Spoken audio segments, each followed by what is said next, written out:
I guess, how are you feeling ahead of Thursday? Really good, actually. We've had a good, probably, well, it's a weird one because it's a 10-day break, but we've had a good break, nice weekend, and ready to tee up and go again against the doggies. What do you do differently when you have such an extended break? Do you do things differently? Oh, you try to keep it pretty similar. I think the fact that it is a 10-day break means that you probably get a few more gaps in terms of time off. Probably enjoy your weekend a little bit more in terms of being able to get away. But your training standards and what you do during the week is pretty similar to what we normally do.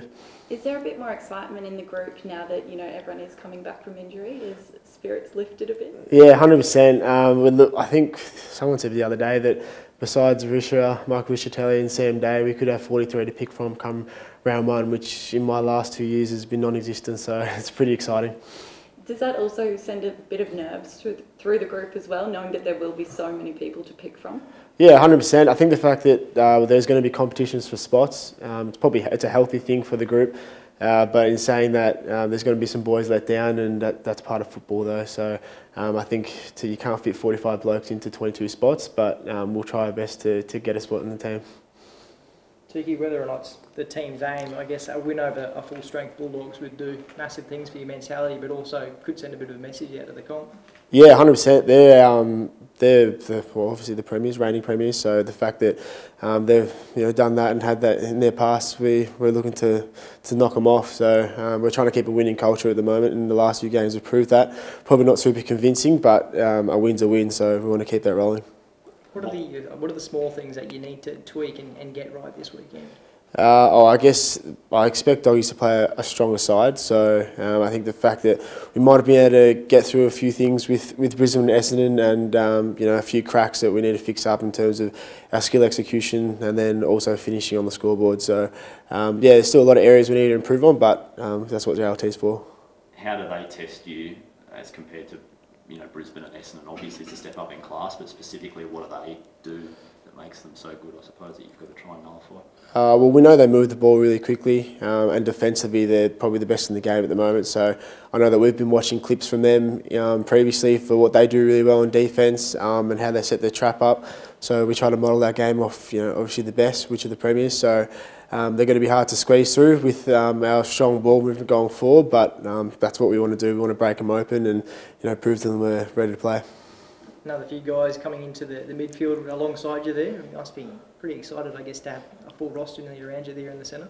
Yeah, I couldn't be happier, to be honest with you. I think the fact that we've got so many blokes to pick from through the midfield, and then also they can go forward and play a variety of roles, is huge for the club.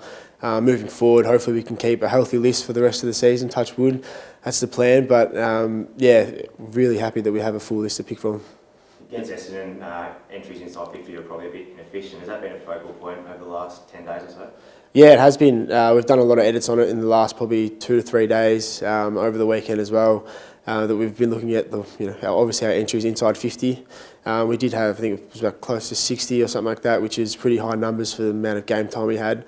But yeah, going forward, we expect to have exactly the same numbers, getting a lot of inside 50s, but we just, like I said, we've got to be more efficient going inside. So what has the message been? Is it lower the eyes, or sort of pick the better targets rather than just bombing it forward? What's the message from the coaches? I don't know if I want to give too much of the game plan off, but we want to mix it up. I think we've been trying different strategies, so if that's not hitting up short targets and hitting long targets, that's the plan. It's best option footy. The return of Tom Mitchell obviously helped, not Pete isolated down there by himself. Yeah, definitely. It's always handy having the best forward come back in the game to your squad, and also the best midfielder, so it's pretty handy.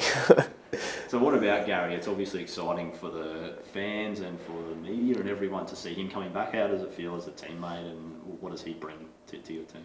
I guess everyone knows what he brings to the team in terms of his level of skill level. But you kind of don't want to make it the Gary show going into it. We're still a team that's we've got to build around him at the beginning, but now I think we're starting to get a lot more midfielders that are going to hit towards his level, and we can work more as a team.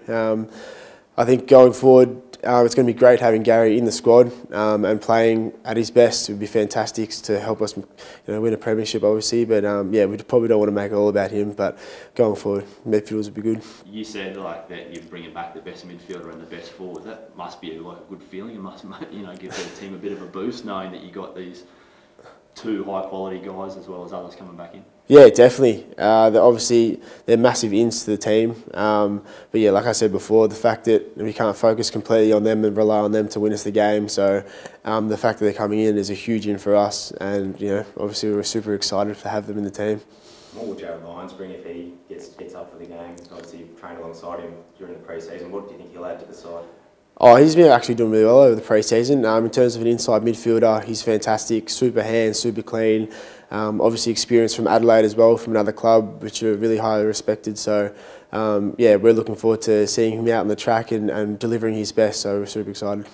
Are you a bit like, you sound a bit excited to see what you can do as a whole squad? You just said that Rish is one of the only guys not available, but to have a whole squad there, you must be really keen to actually see what you can do.